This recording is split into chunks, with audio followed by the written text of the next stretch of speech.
সুপ্ৰভাত জনাই আজিৰ মিনি ব্লগটো আৰম্ভ কৰিছোঁ। সিদ্ধি আৰু মই আজি দুয়ো একেলগে উঠিলোঁ আৰু তাইক মই বাহিৰলৈ অকণমান কোমল ৰ'দ আৰু সেউজীয়া দেখাবৰ কাৰণে লৈ আহিলোঁ। তাই যদি সোনকালে উঠে মই তাইক সদায় বাহিৰলৈ লৈ আহোঁ, কাৰণ সেউজীয়া আৰু চৰাই চিৰিকটি আৰু কোমল ৰ'দ, ৰাতিপুৱা কোমল ৰ'দকণ দিবৰ কাৰণে। আৰু এয়া বাহিৰতে অলপ ৰ'দতে বহি তাইৰ লগত মই কথা পাতিবলৈ চেষ্টা কৰিছোঁ। তাই মানে কথা পাতিব পালে খুব ভাল পায়। এয়া কেনেদৰে মোৰ মুখলৈ চাই চাই হাঁহি আছে দেখিছেনে? তাইও কিবা ক'ব বিচাৰিছে, কি ক'ব বিচাৰিছে তাইহে জানে আৰু। ভালদৰে মানে কথা পাতিব পালে তাইক একোৱে নালাগে। এয়া দেখিছেনে কি কৈছে?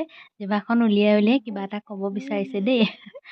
আৰু ৰাতিপুৱাই তাই মোক এনেদৰে হাঁহি দেখুৱালে মনটো খুব ভাল লাগে। দিনটোৰ কাৰণে মানে দিনটো যেন ভালদৰে যোৱা যেন লাগে।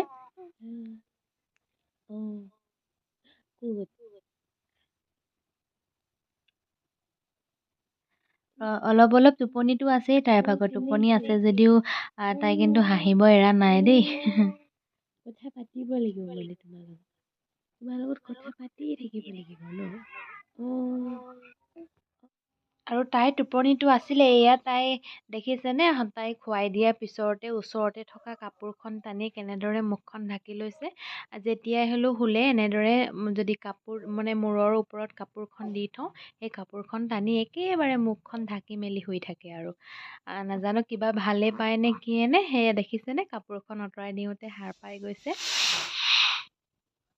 অলপ সময় শুই তাই আকৌ উঠিলে আৰু উঠাৰ পিছত মই তাইক তেল মাছাজ কৰি গা পা ধুৱাই, এয়া দেখিছেনে গা পা ধুৱাই মই তাইক এয়া ফুট দিবলৈ লৈছোঁ। আৰু ফুট দিয়াৰ সময়ত তাই কিমান আমনি কৰে চাব দেই।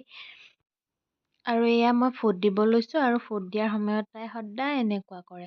আৰু গা ধুই লগে লগে যদি দি নিদিওঁ ফুটটো পিছত পাহৰি যাওঁ শোৱাৰ পিছত, সেইকাৰণে দিবলৈ চেষ্টা কৰোঁ। কিন্তু তাই মানে ভালকৈ এদিনো ফুটটো দিবই নিদিয়ে। দেখিছেনে হাতখনে আঁতৰাই আঁতৰাই দিয়ে। আৰু যেনে তেনে ফুটটো দি তাইক অকণমান খেলিবলৈ দিছোঁ। আৰু তাই অকণমান খেলাৰ পিছতে আৰু শুই যাব। আৰু তাই শোৱাৰ পিছত মই তাইৰ ভাগৰ কাপোৰখিনি ধুই লৈছোঁ। কাপোৰখিনি যদি সোনকালে ধুই নলওঁ তেতিয়াহ'লে নুশুকায়। যিহেতু এইকেইদিন অলপ অলপ ডাৱৰীয়াও আছিলে, সেইকাৰণে কাপোৰবোৰ তিতা তিতা হৈয়ে আছে। তাইক খুৱাই কাপোৰ কানি ধুই ইয়াত দুপৰীয়া ভাত সাজ বাঢ়িছোঁ। আজি বহুদিনৰ মূৰত অকণমান ভালদৰে খাব লৈছোঁ, কাৰণ তাই জন্ম হোৱাৰ পিছত ভালদৰে বনাবলৈ একেবাৰে সময় পোৱা নাযায়। আজি বনোৱাৰ সময়টোতে তাই অকণমান দেৰিলৈকে শুই দিলে, সেইকাৰণে দুখন চব্জি ভালদৰে বনাইছিলোঁ।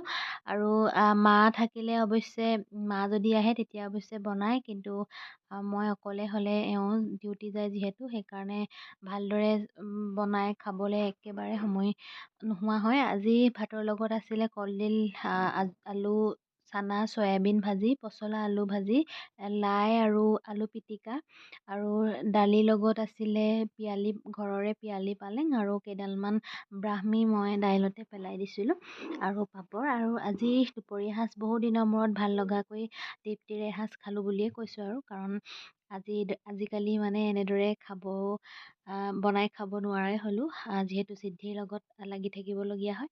আৰু আজি এয়া দেখিছেনে এনেদৰে খালোঁ আৰু আশা কৰিছোঁ আপোনালোকে মোৰ ছোৱালী সিদ্ধিক সকলোৱে মৰম চেনেহ আৰু আশীৰ্বাদ কৰিব। তাই যাতে ডাঙৰ হয়, ভাল মানুহ হয়, আৰু তাই সদায় ভালে থাকে। আৰু আজিৰ ভিডিঅ'টো ইমানেই। যদি ভিডিঅ'টো চাই ভাল পালে প্লিজ লাইক, কমেণ্ট, শ্বেয়াৰ আৰু ছাবস্ক্ৰাইব কৰিব। আৰু ফেচবুকত যিসকলে চাই আছে পেজটো ফ'ল' কৰি দিব। আৰু আজিলৈ ইমানেই, বাই।